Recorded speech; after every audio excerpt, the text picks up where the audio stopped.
What's happening, everybody? Welcome to the Catacomb Cult Presents 31 Days of Horror. I should say, boils and ghouls. How are you, Greetings, boils and ghouls, like the Crypt Keeper. But no, welcome to the Catacomb Cult Presents 31 Days of Horror. Week 1 is in the books. I watched 7 movies in 7 days. Some I had to watch in segments and in the morning and stuff, but I got them done. I got them all done. I'm gonna just breeze through them. I'm not gonna get as in depth as I did last year, but we'll do like mini reviews, hopefully a minute for each movie. And I hope you're following along. Follow at the Catacomb Cult on Instagram if you want to see what I've been up to and what movies I've been watching, and join along. It's not too late. Just watch as many as you can, you know. But all right, let's get right into it. Let's get into movie 1. The Demeter on charter from Romania to London. Shipping private crates. Contents unknown. Out at sea with no land in sight. The crew of the merchant ship Demeter set sail from Carpathia to London to deliver a cargo of 50 unmarked wooden crates. However, they soon discover they're not alone as Dracula's unholy presence turns the trip into a nightmarish fight for survival. And this was directed by Andre Orvalda. It stars Zach Olowicz, and the writers, of course, it's like adapted from Bram Stoker. First off, about this movie, it's the reason I don't watch trailers, because the monster reveal is spoiled throughout the whole trailer. And I guess that's another gripe with the movie, probably. They show Dracula too much. And he's in the form of like Nosferatu. I guess he needs the blood to get back to Count Dracula, Conde Dracula. Don't watch the trailer. I do love period pieces like this. I love like the era of pirates and sailors and merchants and stuff. So it was cool seeing them like all pull down the sails with the ropes and work in unison. It's a cool like insight into that time period, which I love. And it was filmed like incredibly. I think the shots look great, the coloring was great. And then another fact I looked up while I was watching it, because they go through the Strait of Gibraltar, which, you know, connects the Mediterranean Sea, and it's only 8 miles wide.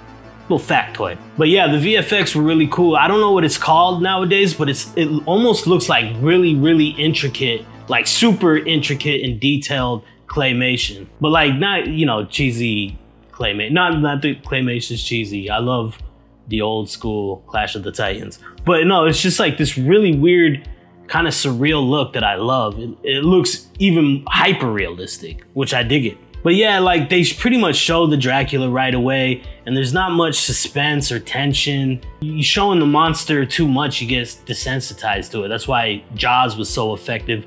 I think it had like 6 minutes of screen time or something, so it's more effective, like, because you get desensitized. It's a run-of-the-mill monster movie, you know what I mean? On to number 2, No One Will Save You.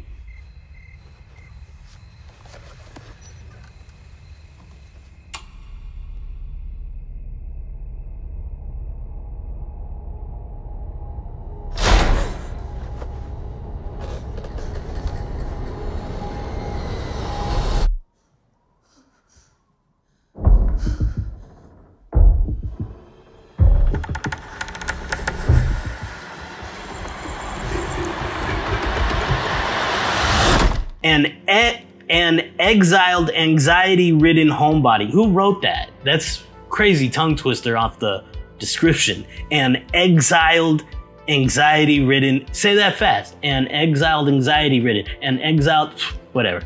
An exiled, anxiety-ridden homebody must battle an alien who's found its way into her home. And this was directed by Brian Duffield, and it stars Caitlin Dever. I've seen her. I think she was in that movie Booksmart and stuff. I like her. She's a good actress. Yeah, this was a weird movie, and I dug it. It kind of contradicts what I said about the Demeter in the last one, because they show the aliens right off the bat. So this is no spoiler. they're throughout the whole movie. Somehow they weaved it into where it made more sense and still was creepy because there's different versions. I won't spoil like the different versions of the aliens, but it works still effectively even though you see them from jump. Because the opening scene is dope. It's suspenseful and you're like, whoa, what's going on? And the feet of the alien running real fast, and it's creepy, and it builds tension effectively. I realized about a half hour in, I was like, there hasn't been a line of dialogue. I guess that was part of the thing. There's literally like only 5 words of dialogue. Besides music playing in the background with lyrics, I think there's only like 5 to 10 words spoken throughout this whole movie. I was a half an hour in and I started realizing that it kind of was distracting. And it was kind of almost like a gimmick. It's a classic alien gray, big eyes, small mouth, naked. Yeah, the spaceships are classic flying saucers. I kind of dug that. And a lot of people say that all that is in the iconography of like cultures, that's the classic alien because they're trying to desensitize us. Really badass cinematography. The last 15 minutes kind of went over my head. I don't really know what happened. Maybe I need to watch it again, but I feel like the writer and director knew what they were doing, so it's probably something that I just missed. And you know, as a science geek, I sometimes wish with these alien movies that they would get granular on like how they came here, like what kind of propulsion they use. Did they bend space and time? Or have they been traveling for 500,000 years? You know, stuff like that. But anyway, I liked it a lot actually. And I'm a sucker for alien stuff. So on to number 3. Number 3 is The Hole in the Ground. You know, when I was your age, I moved town once too. You'll settle in, sweetie. Maybe. We're gonna be happy living here, I promise.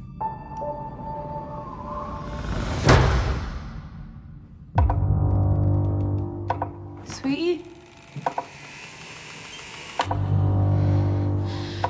Chris?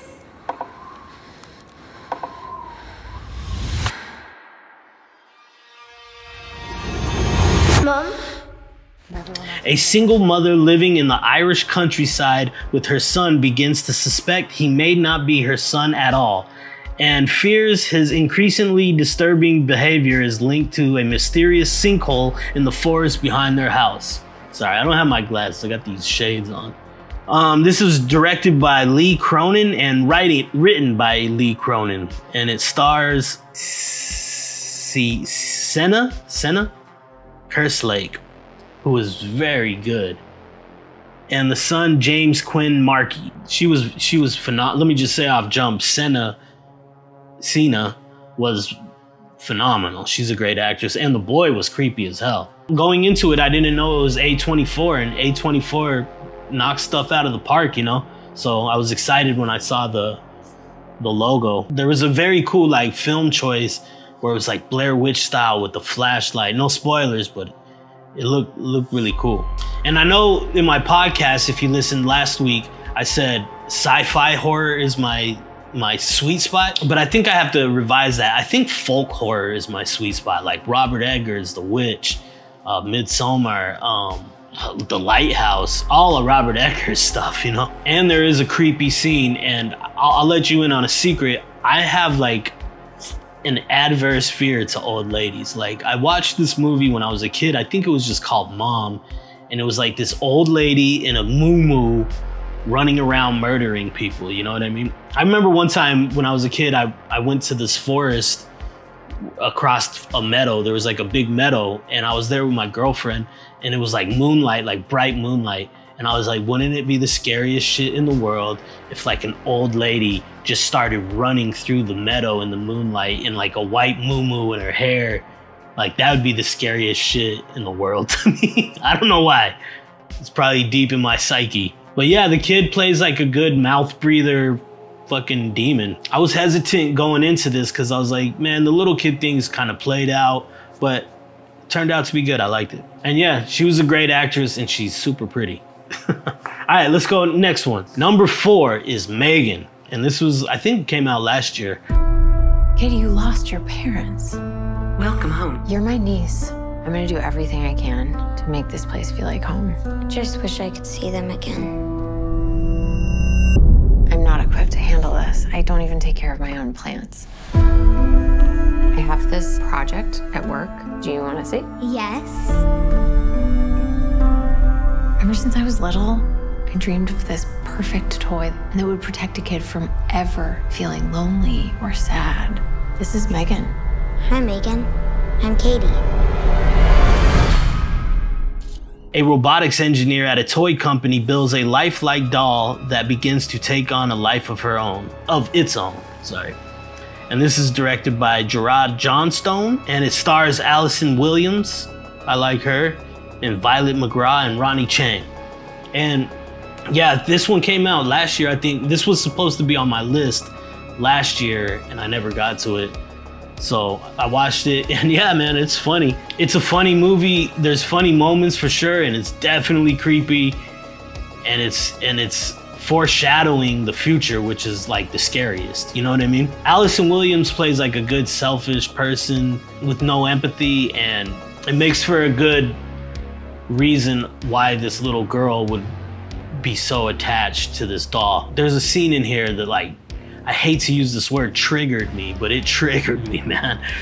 And it's this dog. A few months ago when I first moved to Venice, I saw a brutal dog attack. A dog attacked this jogger, and I brought the guy into the Rite Aid, told them to call the cops and shit, call the ambulance. And anyway, there's a scene with the dog, and it just, I mean, this is my own shit, but that shit just triggered me. I'll tell that on a proper podcast, but yeah, the dog thing, I'm a little uneasy about dogs. I like my own dog, even though she's being very loud right now. I didn't really take much notes on this one. I was entertained, thoroughly entertained. And yeah, like I said, it's foreshadowing the foreboding future. Now I'm doing tongue twisters, but you know, that's what makes it creepy, and it's funny and it's entertaining. So check that one out. Let's move on. Number 5 is Evil Dead Rise. When I was just a little girl, I asked my mother, "What is this, Danny?" I found it.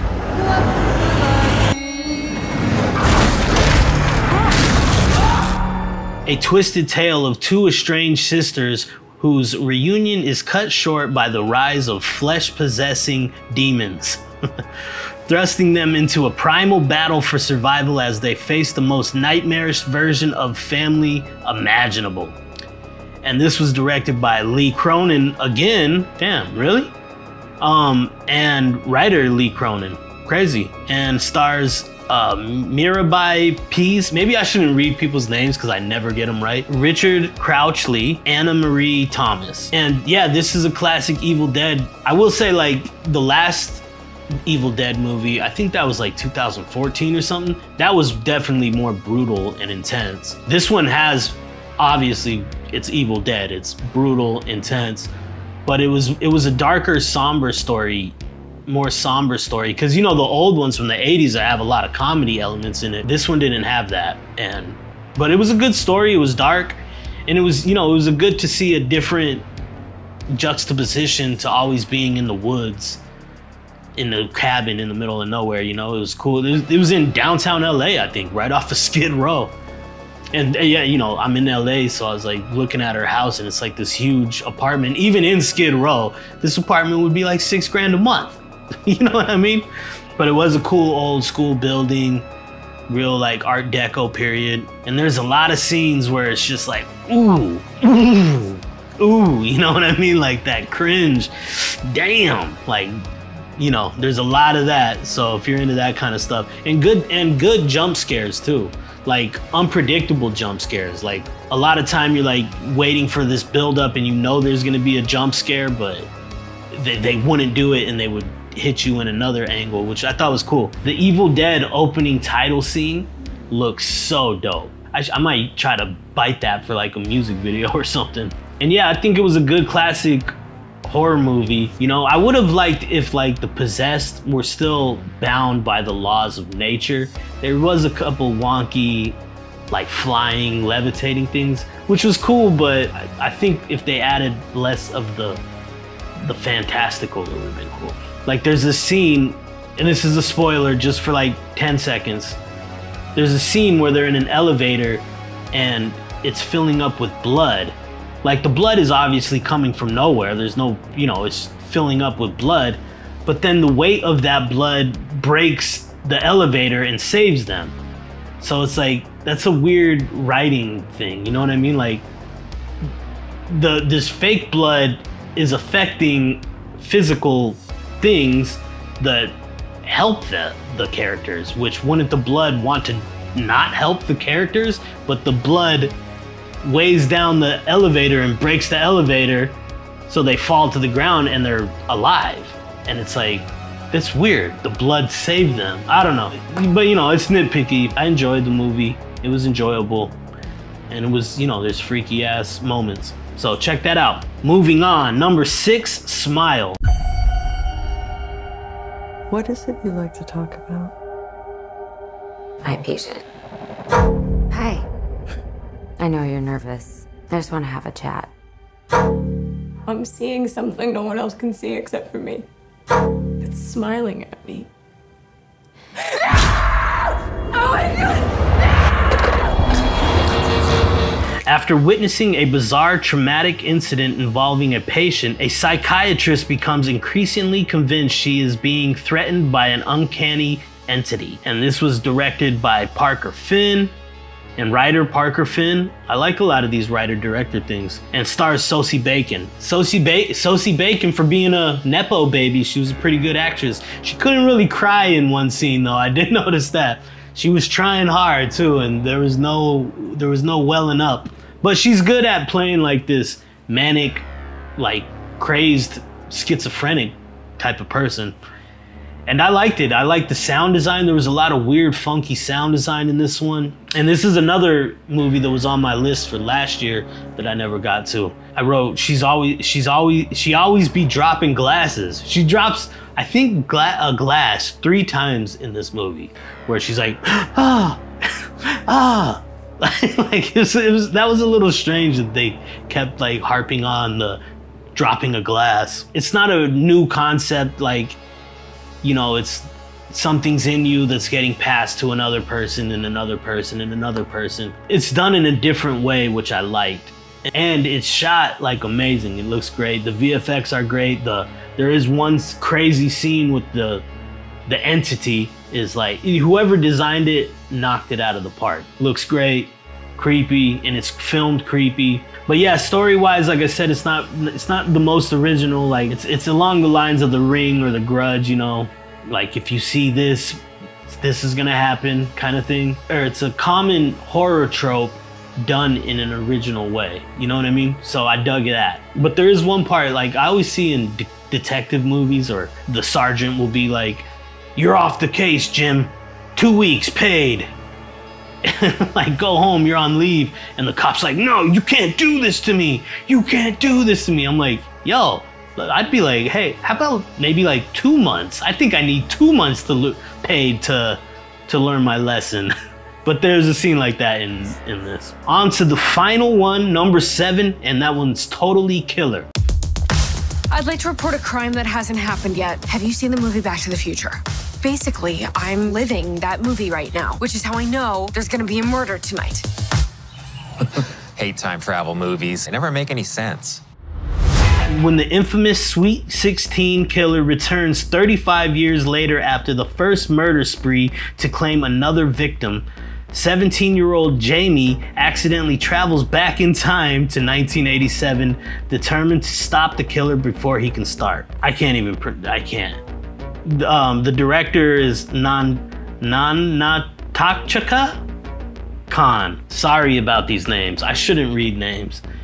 And it's written by David Medellon, and it stars Kieran Shipka. I'll stop with these names.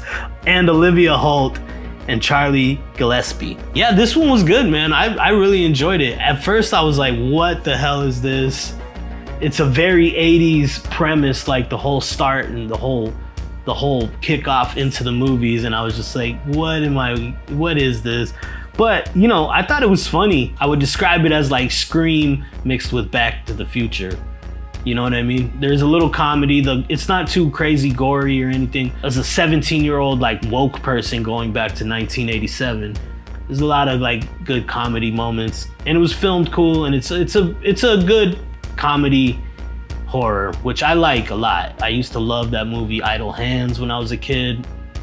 You know, comedy horror is the shit. But yeah, like I said, the premise to start off the movie is very 80s. Like, this girl in high school is building a time machine that actually works, you know what I mean?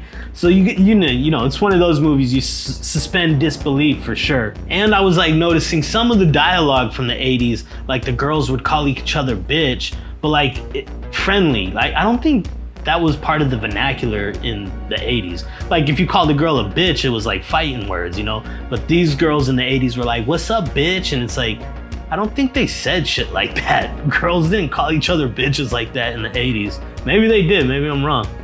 I don't even really remember girls calling each other that in the 90s. But the one girl who says fuck off and die, I think that was real. Because my mom she wouldn't say fuck off, she would say eat shit and die. Like, that's my mom's type of shit. Eat shit and die. That's so brutal if you think about it. A lot of 80s nostalgia. It was cool. It was cool. But yeah, like, just seeing the title and the poster, I was like, it didn't really hook me in. Like, I wasn't like, oh, I gotta see this one. But, you know, it's 31 Days of Horror, so I'm like, let me give it a chance at least. And yeah, I was in for the ride. I enjoyed it. I thought it was great. And anyway, ladies and gentlemen, this has been the 31 Days of Horror, week 1. And these are my 7 movies. Go watch them. Join the fun. Join me on Instagram at The Catacomb Cult. Follow this YouTube channel. Subscribe. You know, all that fun stuff. And I'll be back next week with another roundup. Hope you guys are doing good. Love you, smooches. Happy Halloween. Pleasant screams. Peace. Established in 399 BC, this is the Catacomb Cult.